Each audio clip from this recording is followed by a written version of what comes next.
এই রে, আকাশের অবস্থা ভালো নয়, তাড়াতাড়ি পা চালাই, নইলে শুকনো কাঠগুলো ভিজে যাবে।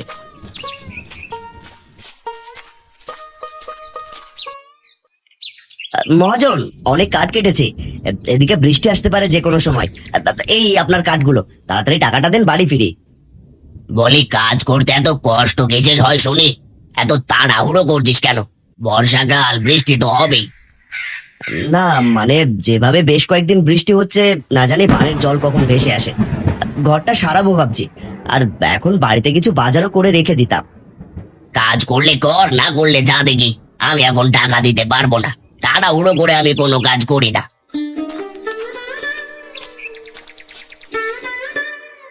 সে সারাদিন কাজ করে দুবেলা খাবার খাওয়ার জন্য। তুমি যদি টাকা না দাও তাহলে সে কেমন করে চলবে? হারানকে টাকাটা দিয়ে দাও গো। আরে, হারানের কাছে তো এমনিতেই টাকা পাবো। তুমি যখন বলছো ঠিক আছে গিন্নি, এই নে, আজকের টাকাটা রাখ। অনেক বড় উপকার হলো মহাজন, তবে এবেলা আমি আসি।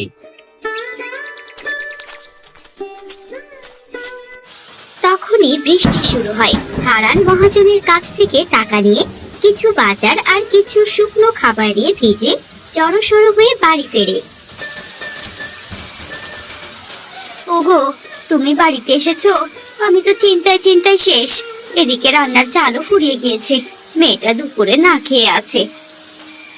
এই নাও গিন্নি, বাজার আর কিছু শুকনো খাবার। না জানি কখন বানের জল বাড়িতে চলে আসে, কাজ না করতে পারলে তো না খেয়ে থাকতে হবে, তাই এগুলো এনেছে। তুমি ভালো কাজ করেছো। আমি তাড়াতাড়ি রান্নাটা সেরে ফেলি। তিন্নি, আমাকে একটু সাহায্য করবি? আয় মা, তুমি কাপড়টা পাল্টে ফেলো, ভিজে একদম চুপসে গেছো।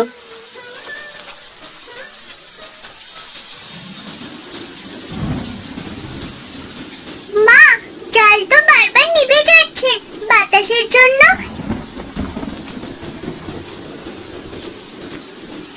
এই ঝড় বৃষ্টিতে যদি আমাদের বাড়ি ভেঙে যায়, তখন আমরা কি করব?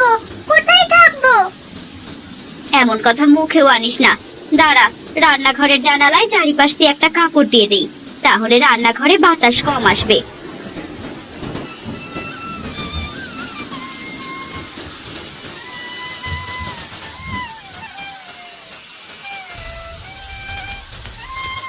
বাহ, তোমার মাথায় দেখি খুব বুদ্ধি। এবার আর আগুন নিভে যাচ্ছে না মা।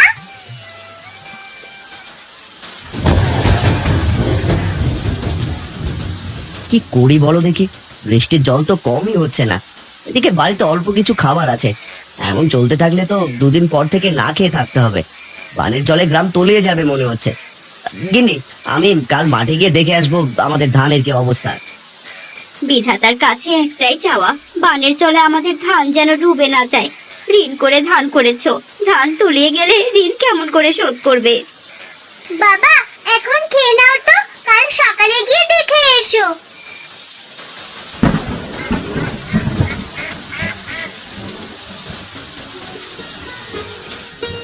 কি গো, বৃষ্টি তো কমছেই না দেখছি। এই বৃষ্টিতেই বেরোচ্ছ নাকি? কি আর করব, যাই দেখে আসি শেষ সম্বলটুকু আছে নাকি।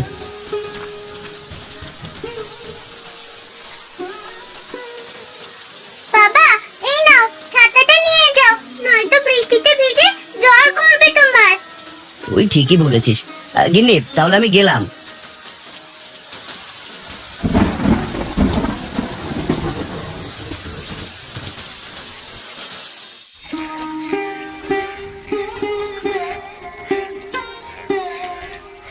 হাই হাই হাই হাই, এটা কি সর্বনাশ হলো! 2 দিনের সমস্ত মাছ ডুবে গেল, কত কষ্টের ফসল সব যে শেষ হয়ে গেল। আরে বাপু, তুমি এমন করে কাঁদছো, মনে হচ্ছে তোমার একার ফসলই নষ্ট হয়েছে। সারা বছর কি খাবো সবাই? সকল তরি তরকারি, ধান পাট সব যে ডুবে গেছে। এবার সব জিনিসের দাম বেশি হবে। তোমাদের তো দিন ভালো কাটে, আমার যে সংসারই চলে না। আমি কেমন করে স্ত্রী সন্তানের মুখে ভাত জোটাবো বলো দেখি। কি আবার বৃষ্টি শুরু হচ্ছে? শুনলাম এবার বানের জলে গ্রামটা ডুবে যেতে পারে। তোমরা সবাই সাবধানে থেকো। কি বলছো তুমি ভাই? তাহলে তো গ্রাম থেকে সবাই চলে যাবে। আমাদের তো যাবার মতো তেমন কোনো জায়গাও নেই, তাহলে কি হবে? বৃষ্টি একটু কম হলে আমি শহরে আমার বোনের বাড়িতে চলে যাব। তোমরা এই গ্রামে পৌঁছে মরো বাপু। বৃষ্টি জোরে আসছে, আমি বাড়ি গেলাম। এই গরিবের কষ্ট তো কেউ বোঝে না। দেখলাম তোমার ভাই নতুন ঘর করেছে, তোমরা না হয় সেখানে গিয়ে থাকো হারান ভাই, আমি গেলাম গো। যে যার মতো বাড়িতে চলে যায়। হারান কিছুক্ষণ তার ডুবে যাওয়া ধানি জমির দিকে তাকিয়ে থাকে।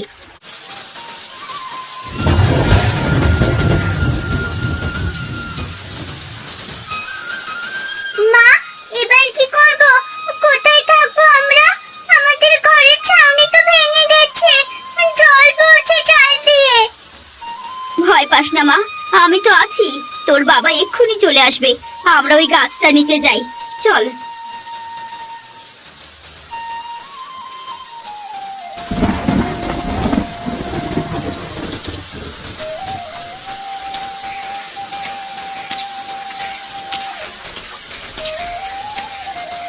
কি হলো গো গিন্নি? এই বৃষ্টিতে গাছের নিচে দাঁড়িয়ে এভাবে ভিজছো কেন? High high high high high, আমার শেষ আশ্রয়টুকু ভেঙে গেল। অচল সব জলের নিচে, কি করবো এবার?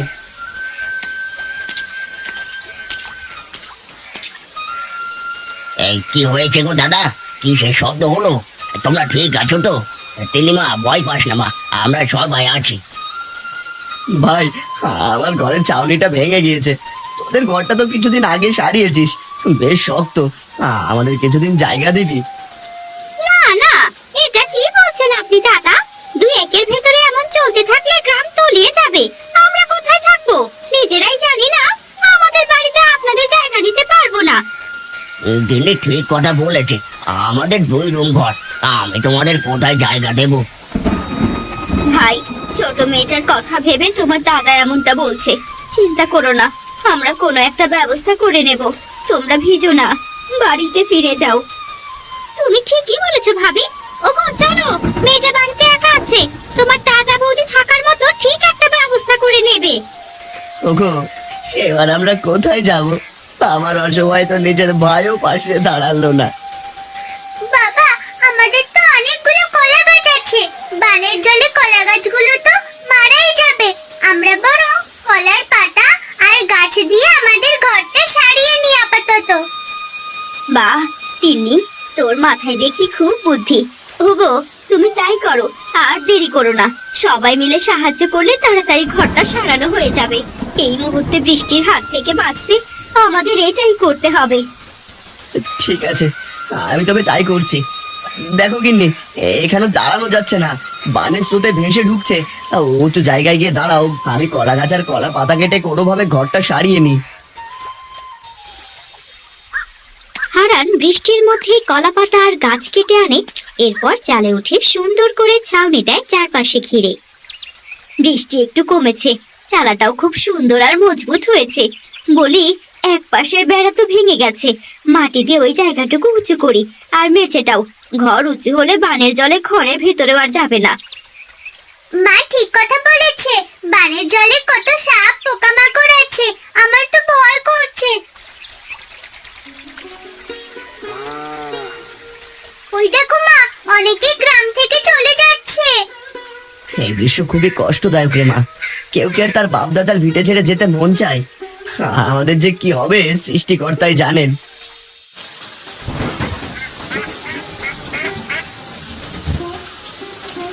গিন্নি, ঘরে যে শুকনো খাবার ছিল সেটাও শেষ। আমি কলা গাছের বেলা দিয়ে মহাজনের বাড়ি যাচ্ছি। পথঘাট নদী নালা সব তো বানের জলে ডুবে গেছে। যেদিকে তাকাচ্ছি সেদিকে জল আর জল। কেউ তো কোনো সবজিও বিক্রি করছে না। দেখি মহাজন কোনো ব্যবস্থা করতে পারে কিনা। বাবা, সেই কোন সকালে খেয়েছি, যা করো তাড়াতাড়ি করো, আমার যে ক্ষুধা পেয়েছে।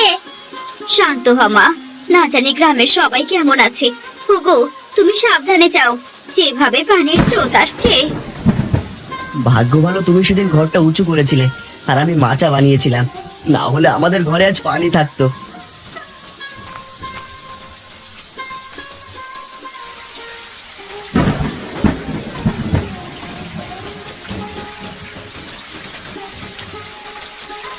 সেই সেই সকাল থেকে বানের জলে মাছ ধরছি, কিন্তু মাছ পেলাম না।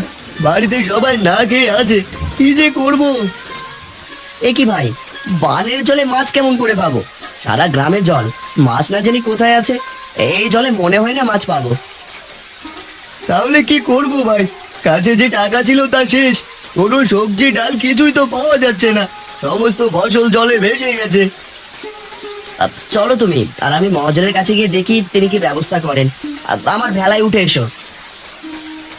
দাঁড়াও হারান্দা, জালটা ওই গাছের ডিবায় রেখে যাই। এমনি না খেয়ে মরছি, তোরা আবার এখানে এলি কেন? আর শোন, আমি কিন্তু কোনো টাকা দিতে পারবো না, আগেই বলে রাখলাম। বরং হারানের কাছে যে টাকা পাবো সেটা আজ নিতে যেতে চাইছিলাম।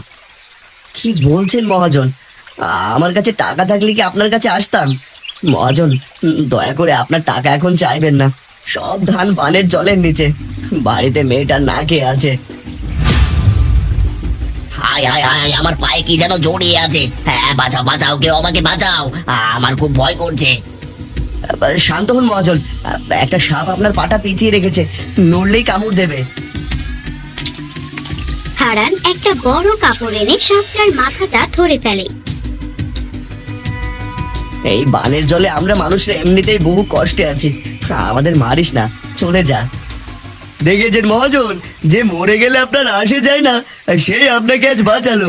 হারান ভাই, এখানে থেকে লাভ নেই, বাড়িতে সবাই না খেয়ে আছে, দেখি কোনো রকমের খাবার জোগাড় করতে পারি নাকি।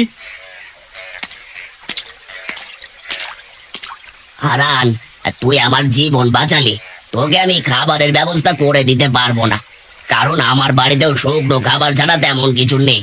তবে তোর কাছে যে টাকা পাই সেটা আমাকে কিছুদিন পরে দিস, সুদ দিতে হবে না। আর এইগুলো তুই নিয়ে যা, তোর মেয়ের কিছুটা হলেও পেট ভরবে।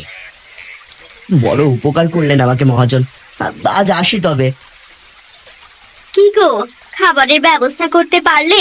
তোমার মুখে এমন চিন্তার ভাঁজ কেন? এই অল্প কিছু শুকনো খাবার ছাড়ার কোনো ব্যবস্থা করতে পারিনি। তিনিমা, তুই এই খাবারগুলো খা।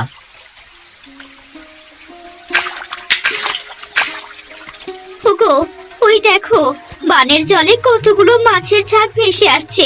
আমি জাল এনে দিচ্ছি, তুমি মাছগুলো ধরে ফেলো তাড়াতাড়ি। তাড়াতাড়ি ঘর থেকে জালটা নিয়ে এসো, বানের জলে ভেসে চলে যাবে মাছের ঝাঁকগুলো। মালতী জাল এনে দেয়। হারান ভেলাতেই দাঁড়িয়ে জাল ফেলে। জালে অনেকগুলো ইলিশ মাছ ওঠে। বাবা, এ তো অনেকগুলো ইলিশ মাছের ঝাঁক ছিল। বানের জলে নদী থেকে ভেসে এসেছে মনে হয়। এত বড় ইলিশ কতদিন খাইনি। এত বড় ইলিশ যে কখনো চোখে দেখবো সেটাও তো ভাবিনি। ওগো, ইলিশগুলো সব একটা বড় পাত্রে রাখতে হবে। দাঁড়াও, জাল থেকে মাছগুলো ছাড়িয়ে নি। গিন্নি, বড় পাত্র আনো ঘর থেকে। যদি ঘরে চাল থাকতো তাহলে গ্রামের দুস্থ মানুষদের এই দুঃসময় দুটো ইলিশ ভাত রান্না করে খাওয়াতাম। মালতী ঘর থেকে পাত্র এনে দেয়। হারান পাত্রে মাছ রাখে, এমন সময় জালে একটা চকচকে ঝিনুক দেখতে পায়। মা দেখ, কত সুন্দর ঝিনুক, তুই এটা নিয়ে খেলিস। গিন্নি, তুমি একটা ইলিশ মাছ কেটে রান্না করো, কিন্তু সব জায়গায় তো জল, আর যদি বানের জলটা না হতো তাহলে এত বড় ইলিশ চোখে দেখতামও না। বাহ, সত্যি খুব সুন্দর ঝিনুকটা। আমি শুকনো খাবারগুলো খাবো আর এই ঝিনুক দিয়ে খেলবো।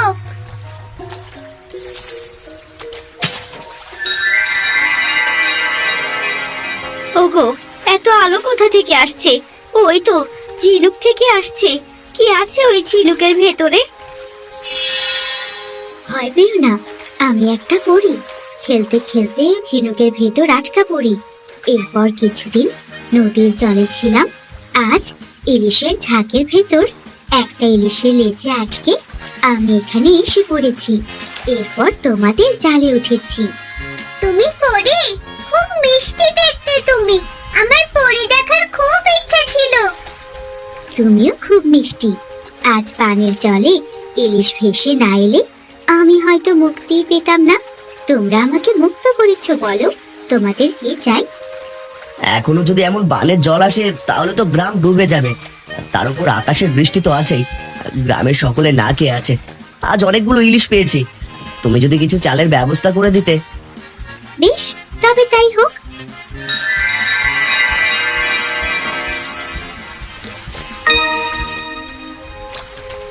এই হাড়ি থেকে যত চাউল নাও না কেন, এই হাড়ির চাউল শেষ হবে না।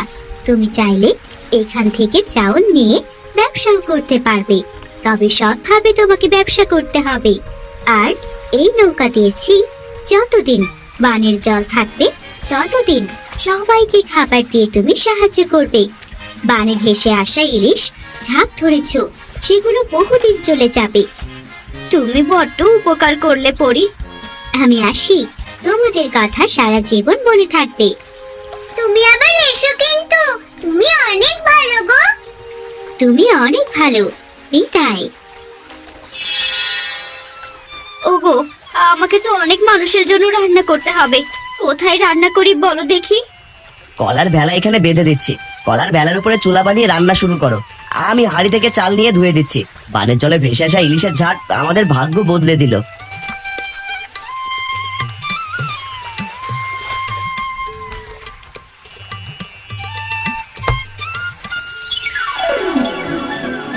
পরীর কথা মিথ্যা নয় বাবা, দেখেছো? মা, আমিও সাহায্য করছি।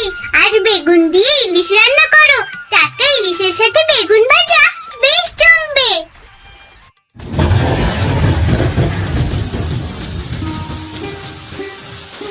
গিন্নি, এভাবে আর কদিন যাবে? আমরা না হয় না খেয়ে থাকতে পারবো, মেয়েটার কি হবে? আমিও তাই ভাবছি। এই বানের জল আর বৃষ্টি আমাদের সব শেষ করে দিল।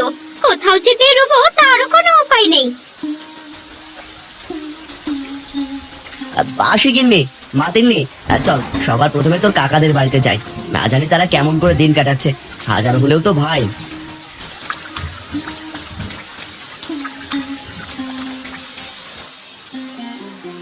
ওকে কাকা, তুমি কাকির পাশে এমন করে বসে আছো কেন?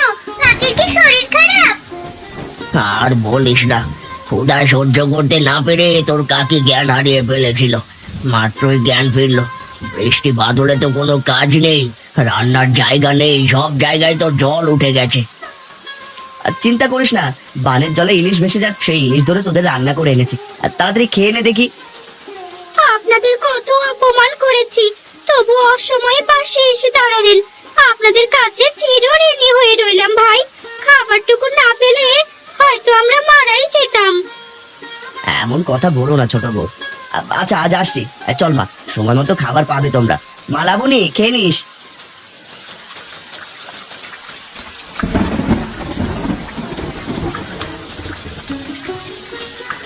কিরে ভাই, এখনো মাছ ধরছো দেখি বৃষ্টিতে ভিজে? কি করবো, সবাইকে তো বাঁচাতে হবে। পরিবারের কেউ দুদিন ধরে কিছুই খায়নি পানি ছাড়া। এবার মনে হয় সবাইকে না খেয়ে মরতে হবে গো। কেঁদো না গো কাকু, না খেয়ে মরতে হবে না। বানের জলে ইলিশের ঝাঁক ভেসে এসেছিল, সেই ইলিশ দিয়ে আমরা সবার জন্য খাবার এনেছি রান্না করে। এই নাও, এগুলো তোমার পরিবারের সবাই মিলে খেও। ধন্যবাদ তোমাদের। এই খাবারগুলো না পেলে হয়তো আমাদের কিছু একটা আজ হয়ে যেত। আজ আমি যাই, বড্ড উপকার করলে তোমরা আমার এই অসময়ে। তোমার সাথে দেখা হলে কত বড় বড় কথা বলি। আচ্ছা, তুমি খাবার এনেছো বাবা? কি বলে যে ধন্যবাদ দেব তোমাকে। চলে যেতে চেয়েছিলাম গ্রাম ছেড়ে, কিন্তু এত বৃষ্টিতে বের হতে পারিনি। গরু ছাগল সব মরে গেছে। চিন্তা করো না বৌদি, দেখবে সব আবার ঠিক হয়ে যাবে। আমি আসছি, এখন থেকে যতদিন বৃষ্টি বানের জল থাকবে আমি ততদিন সবাইকে খেতে দেবো। আসি এবার। তো তুই ইলিশ রান্না করে আনলি? আসলে গরিবের মন বড়। আজ দুদিন কিছু খাইনি ভাই। তোর গিন্নিমা তাদের বাড়ি গেছে বেশ কয়েকদিন ধরে। বিপদে আপদে মানুষ মানুষের পাশে দাঁড়াবে, এটাই তো নিয়ম মহাজন। আপনি কত সময়